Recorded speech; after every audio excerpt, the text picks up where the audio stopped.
As a kid, my father was a scientist, but his hobby and sort of the thing that he did on the side and sort of for fun was he was the family photographer, as many fathers were back in the 70s and 80s.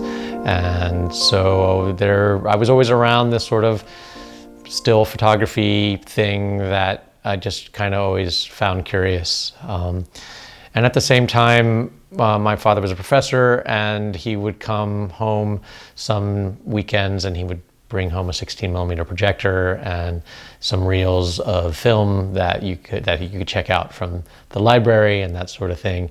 So as a kid, we would project onto the living room wall, Laurel and Hardy, Charlie Chaplin, and some Kurosawa films.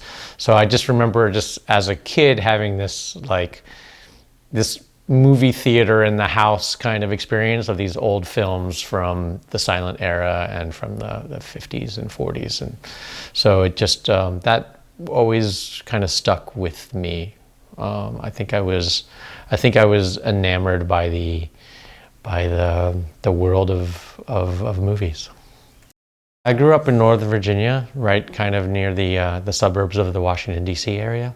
Yeah, and my family is from Greece. First, they're immigrants from Greece, and so spent a lot of time sort of in between worlds. I didn't really ever feel quite at home in sort of white suburban Virginia, and then we would go to Greece, and I was always sort of not really at home there either. I loved it, but it was definitely, I spoke Greek with an accent, and it's sort of, so it was very much this odd immigrant experience. I always felt a little bit out of place. All through college, I just was trying to figure out what I wanted to do when I grew up, and I had taken some film courses, and I got to make a film in my undergraduate program, and I just sort of really enjoyed that. But I didn't really imagine it to be a career of any sort. And both of my parents are academics. And as I got close to graduation, there was this sort of, well, if you don't know what you want to do, then maybe you should look into grad school. I applied to film school. I got into USC. I was lucky enough to have worked my way through film school. I had developed sort of a hand in sound, post-production and production sound. And so very quickly I was able to get jobs. I also was heavily interested in camera. I had always been interested in camera. So why I had gone to film school. So I was also concurrently working in the grip and lighting and camera departments. And the first few years outside of film school were kind of like a fun playground in the industry. I got to do post-production, I got to do production, I got to work on all kinds of different productions, and I was concurrently sort of working my way through the assistant process, and at the same time I was also working as a DP. I was just working my way through the camera department in my 20s. As a young man, I wanted to get a camera in my hands as quickly as possible, and I didn't want to be an assistant. I had this real sense that time was running out, which is hilarious, when you look back at, you're like, 20, 25, 30 years later, you're like, there's time. But I had this real drive that I needed to be a cinematographer as quickly as possible. And I really got the vision of what it could be like. I was working as an editor on a show and I was in sort of like a bullpen with 3 other editors, and we were all, we got really close, and there was a day where we had, we were shooting The Breeze, and we were talking about what our dream gig might be, and I had just mentioned that whatever job calls me that asks if I have a passport, that would be my dream gig. And maybe 3 months later, one of those editors called me up after the show had finished and said, hey, I've been offered this job for Nat Geo, but I can't do it. Would you be interested in this job? And I met the mentor who had the biggest effect on my career on that show. And it was a travel around the world, single DP situation, owner operator, and I got to just see how it's done And Nat Geo was, sort of my dream as a kid to go and be a Nat Geo photographer, as is probably for almost every person who is interested in photography at some point has had that dream. So, so it was really, it was a really formative experience for me. His name was Dave Goulding, and he was a DP that just really taught me how to methodically show up and consistently, day after day, no matter what the condition, was to get the story with compelling images consistently. One of the most majestic places I've ever been in my life was Munnar, which is a tea plantation just in the south of India. It's in the southern state of Kerala. And I was there doing a personal project, filming a personal project. And it is one of the most magical places on earth. In that time, I just sort of traipsing along through the jungle with some friends. We ran into a lone male elephant, which is the second most dangerous thing in the jungle, as I understand it. The first being a female elephant with one of her, with a baby with her. So he definitely, it was one of those experiences that brought beauty and danger all sort of in one moment there. And I happened to have my camera with me. And I got sort of a few shots of this thing charging me.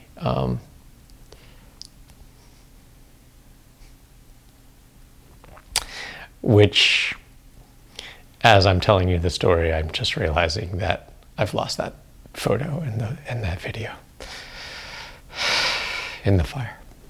In the evacuation from the Eaton Fire, I left a box of hard drives, and on those hard drives was my life's photography work. Late tonight, another fast-moving fire exploded. This time it was in Altadena's Eaton camp. Evacuations are underway. It was January 7th, Tuesday, January 7th.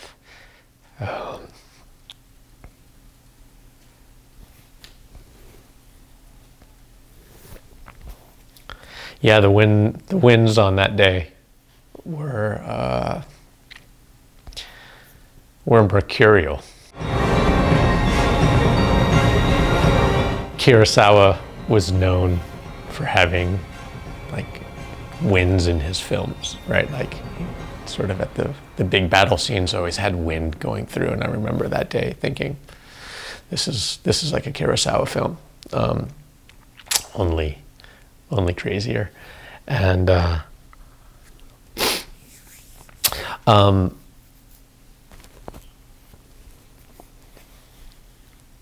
I was having dinner with one of my brothers on the night of Tuesday, January 7th, and we sort of get together sometimes at a local diner, Norm's, and just kind of, shoot the breeze, get ourselves, catch up. We were finishing up around 6:30 p.m.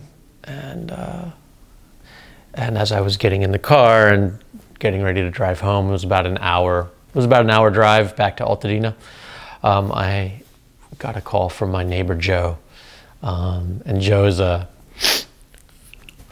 my neighbor Joe is a bit of he's a character. He's a transplant from England, and sort of he was the building gossip, sort of like the old lady of the building who just always had all the information.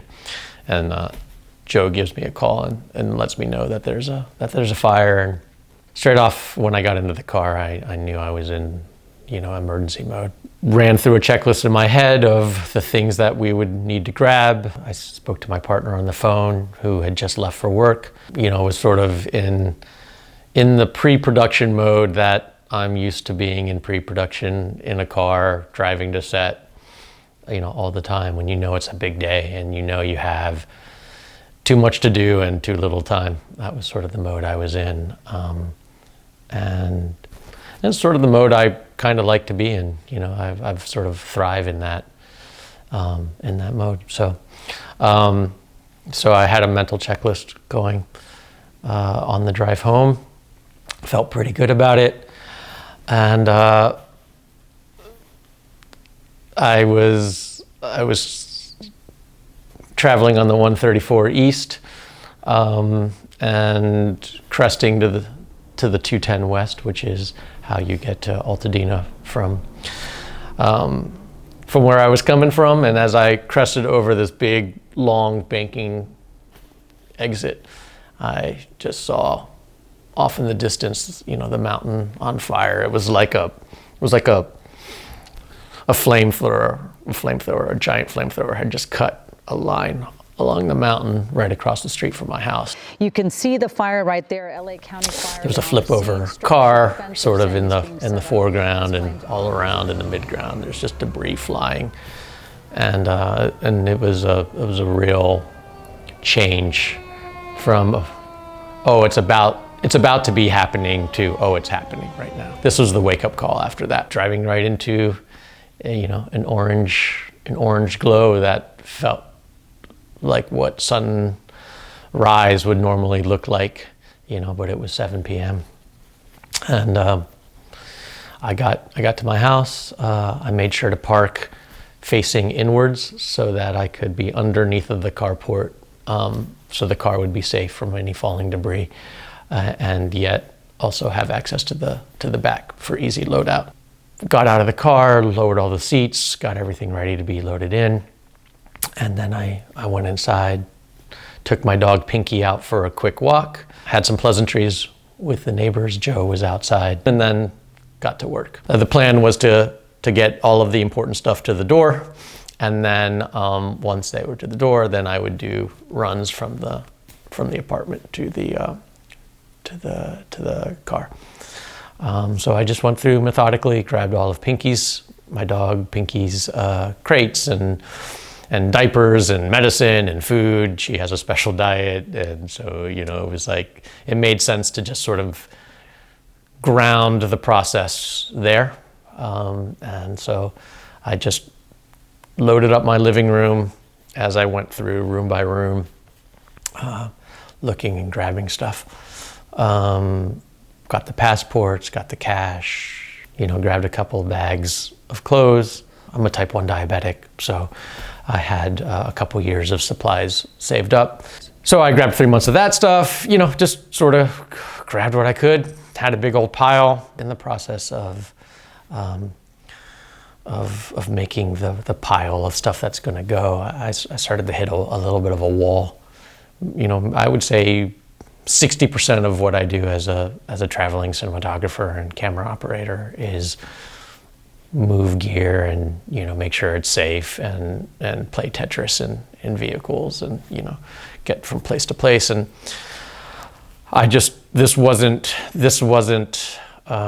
these weren't cases, these weren't this wasn't a minivan. I didn't really quite know, does this pile fit into this vehicle? So I was like, okay, well, this is, I don't know where I'm at, but I should probably just start loading the car and we'll see. I put on my snowboarding helmet because the winds were so bad that when I had come home, the aluminum sunshades that were over every one of the windows and doors, it was a bit of an old building, had all been torn off and were flying around, and in various degrees of sort of danger. And so the first thing I thought, I was like, I need to make sure that I don't get clocked out by something flying. So I had on my snowboarding helmet and I just started loading the car back and forth, head on a swivel the whole time. One load out, looking, everything cool. Going, I went from the apartment building to the carport, keeping an eye out for flying embers and flying aluminum and, falling palm fronds, which, if you don't know, is probably one of the more dangerous things about Southern California during winds. Is these palm fronds are, 10 pounds and they're serrated edges on them. And so if they fall and they hit you, they can easily take a life. Filled up the car, got my dog Pinky into the crate in the car, went back into the house, looked around, and thought to myself, this is, anything you leave is, you're probably never going to see again.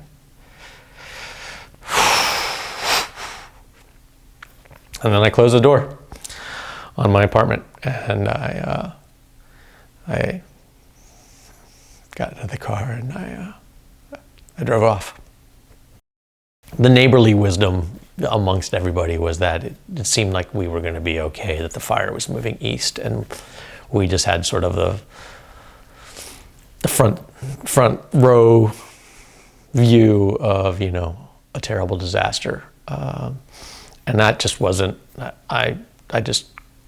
That didn't seem like what was happening to me. It seemed to me that with the fires, with the wind circling, the way the wind was circling, that it was inevitable that the fire was going to change direction soon. And there were one of my neighbors was a 94-year-old woman who lived on the second floor, who uses a walker to walk. And I've seen her and her son make the trip down, and it takes about 20 minutes. And so I was speaking to her son, trying to convey the seriousness of the situation. And he had lived in Altadena all his life, and had, you know, his response was, I think we're going to be okay. I've been here 50 years. You know, the fires have never come this far, so we should be okay. You know, I reiterated that there was only two ways out of our street, off of our street, and if the winds took down the trees to the west of us and the fires were to the east of us, that, you know, there's no other way out. And then I left. They made it out much later than we did, and they didn't have as much stuff. They waited till the power was out, and then they all left. I had made a plan with my partner Grace, as I was driving towards the apartment, that we would meet up afterwards, after she finished teaching. We would meet up in Silver Lake. So we picked a parking lot in Silver Lake that we both know, and then I went there to the meeting point to wait for her. My partner Grace arrived maybe about 30 minutes after I did, and I got into her car, and we just started looking for a place to stay. We have friends and family who had reached out to check on us and to offer a place for us to stay. But I had a car full of stuff, and my dog is a little bit anxious, and she's a little incontinent, and she's dog reactive, and there's sort of, you know, it's just a situation that we would have preferred to have our own space. And so we just started looking for a hotel that we could stay at. And after about an hour and a half, we found a Motel 6. I didn't really sleep that night. And we woke up Wednesday morning, and there was a text from our neighbor Joe, and Joe had driven up that morning to take a look at the building after he evacuated. And he sent us just a short video of the building still standing, just surrounded by smoke from other places, from the fires all around. And it snapped me immediately to attention. I was like, the building is still standing. We need to go get another carload. So we put Pinky in the crate, left her in the motel room, and then we just hauled ass to Altadena to get another carload. Living in Southern California, you're just aware of fires. And I had a fire preparation kit that had some respirators in it and some goggles and that sort of thing. And so we grabbed the respirators and headed back towards Altadena. And as we exited from the 210, we threw the respirators on and headed north on Lincoln. And just south of Woodbury, which is sort of the southernmost boundary of Altadena, we ran into a wall of black smoke. And there was a first responder outside directing traffic. The road was shut down. And I remember looking at the man, and he didn't even have like a surgical mask on, right? He didn't even have like the bare minimum of PPE. And Grace and I both had these like crazy good respirators on. And I had this moment of, you know, this man needs this more than we do. And I was still trying to get to my house. And so we just kept driving. He directed us into the neighborhoods, into a neighborhood, and that was a bit of a harrowing experience. It was like being in a disaster film or a war movie. Houses were on fire, and then right next to the house that was on fire was somebody hosing down their house, yet to be on fire, just sort of desperately hosing us down. And all the way around, it was just this piecemeal of fires and smoke, and you know, people standing around and sort of in awe and not really sure what to do. And while we were sort of trying to make that decision, it sounded like a giant tree trunk got dropped on our car. It shook the car, and it was like a loud boom. And I look up at the roof, and the roof is fine. And, you know, I look over at Grace, and she's visibly shook. And she asked me what that was, and I didn't have a good answer for her.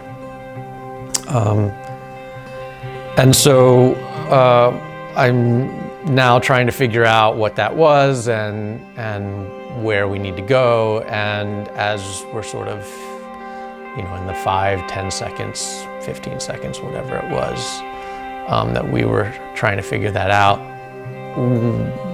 the truck shakes again under the loud sound, this loud booming sound.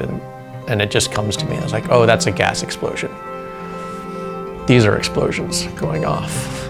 And at that moment, it became clear that like each of these houses was, you know, a bomb waiting to go off. And so I just threw the car in gear and started heading east. Yeah, that's... And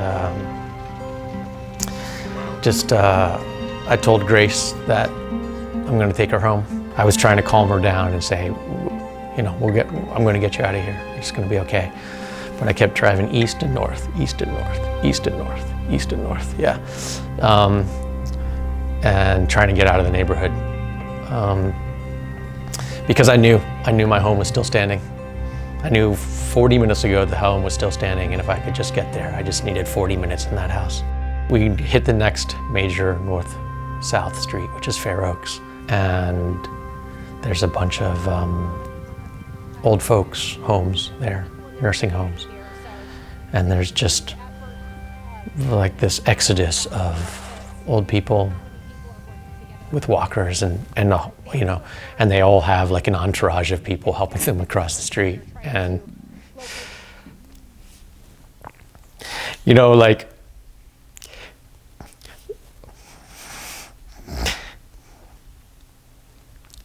if somebody's on the side of the street with their blinkers on, I'm the guy who stops, right? Like that's just who I am. And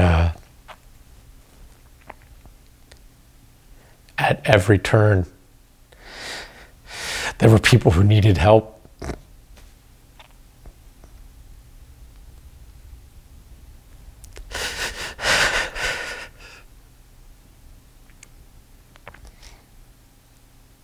And I knew I couldn't stop. We headed north on Fair Oaks, and we were stopped at an intersection. And across the intersection heading south, at the front of the intersection was a horse. And the horse was tied to a sheep. And we were just staring, trying to figure out what the hell was going on. And the light turned green, and a man in a truck had the reins of the horse, and he was driving the horse and the sheep out of there. But it was this thing, it was like everywhere you looked, it was our neighborhood, it was our community, but nothing was right. And our dog sitter lived just north of Woodbury on Fair Oaks, and she has a neurological condition, and she has a bunch of dogs. And it was at that moment that I sort of dawned on me that I wasn't going to be able to make it to our house. And so we tried to make it to her. We called her and we said, hey, did you evacuate? And she was like, I'm evacuating now. And we were like, oh shit, we got to go there. And we couldn't make it. The road was just shut down. And I didn't know the back streets well enough to know how to get up.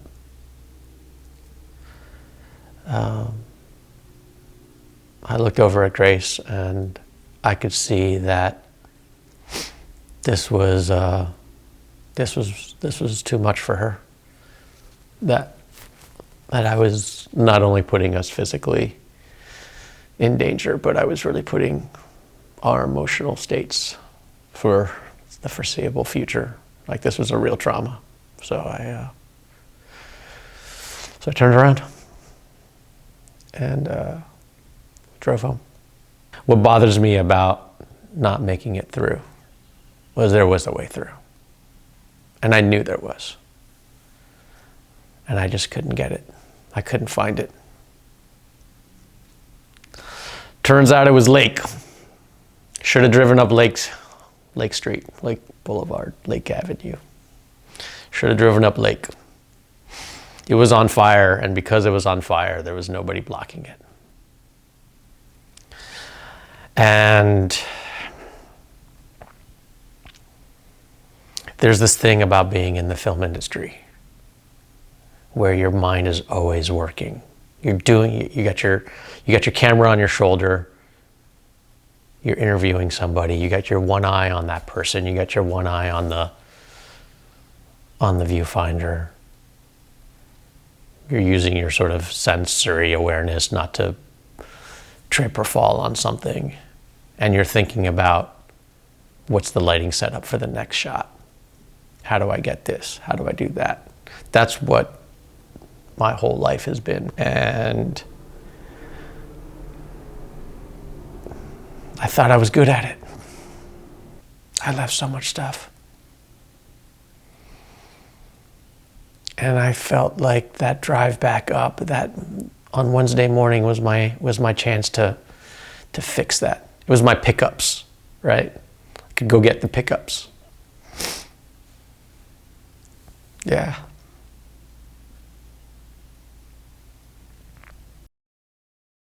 The things I regret most about not getting, right? Grace, my partner Grace, didn't ever have a chance to go through her stuff. So I regret that she didn't get to make the decisions of the things that she wanted to take. Every single photograph I've ever taken in my entire life that has not been on a cell phone was on a hard drive or in a box or on a wall in that house. I had a pile of photos that I had taken out of the box in the last couple of months on a sleepless night that I wanted to take photos of and send to old friends and family that I just hadn't seen, that was sitting on our bookshelf, that it was like, those were the selects, right? Those were the selects of the big, okay, you lose the big box of photos, you don't really know what's in there, so what are you going to do? But I knew about the selects. I got them in my mind. Those are gone. My equipment, there wasn't enough room for it in the first load. And if I'm being honest, I know my equipment is insured in my house. It's not insured in a car. I didn't know if it was insured in a car, right? Every time in a production, we don't leave a camera in a car because if somebody smashes the window and grabs your equipment, it might not be insured. And I just didn't have room for it. So every camera, everything, yeah.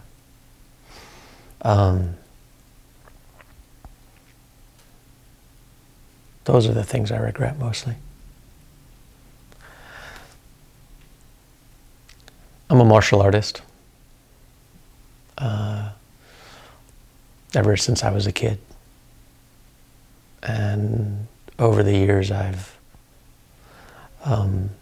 accumulated some pretty special martial art weapons, some spears, some swords, some sort of, it's that part of me that never grew up and just, like to kick and punch in my pajamas and swing swords around. And, this arsenal of weaponry that I had amassed over 25 years. From China, Japan, from,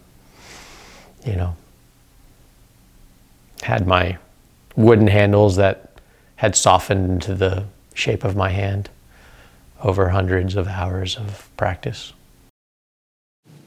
Since we evacuated from the fire on January 7th, we've lived in 4 different places. Hotels, friends' houses. Now we're staying in a friend of a friend's house. So yeah, we've lived in at least 4 places, and this is not permanent. We're still looking for our next place. We haven't decided yet if we are going to stay in Los Angeles or where we're going to move to next. My partner is from Los Angeles, and both of our families are now here, so we don't really have anywhere else to go. But the reality of the industry and the reality of the cost of living here has made us have to reevaluate what our next moves are going to be.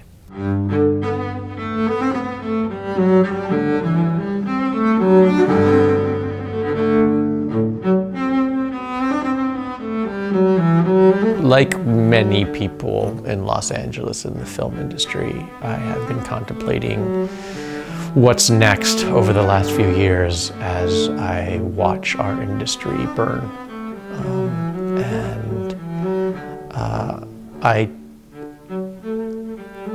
I'm a grown-ass man. I've done this for 25 years. There's nothing else I really know how to do. And on paper, there's not a whole lot else that I'm qualified to do. And with this new push in all industries to downsize and be more efficient and chase the double-digit growth every quarter, there's not a whole lot of space for a guy like me in a new industry.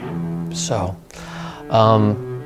yeah, I'm sort of I'm looking out to see what's next for us. I'm not interested in chasing the industry from market to market. It's not a life that provides anymore. There's less jobs. There's more time in between jobs. There's smaller budgets and the expectations are greater. And what used to be exciting, filmmaking is all about problem solving. Day in and day out, it's just creative problem solving. You show up with a plan and then you just You deal with the problems that come up in the implementation of that plan. And I don't see a solution to the problem that we are facing as an industry.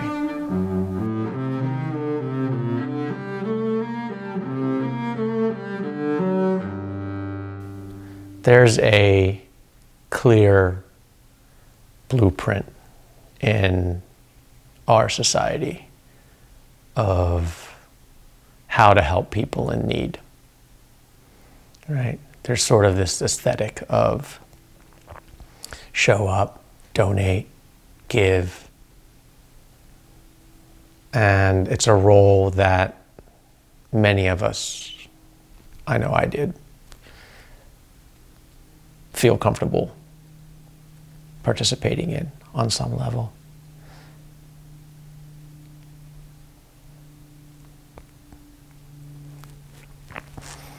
I've gotten to experience that relationship from the other side, from family and friends and the industry at large and complete strangers.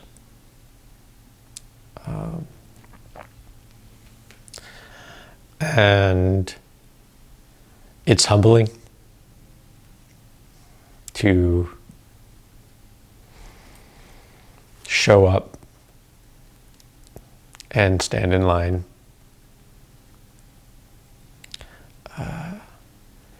when I'm used to being on the other side. I am at the very least grateful that I got to experience that sense of community, that sense of support and love and humanity,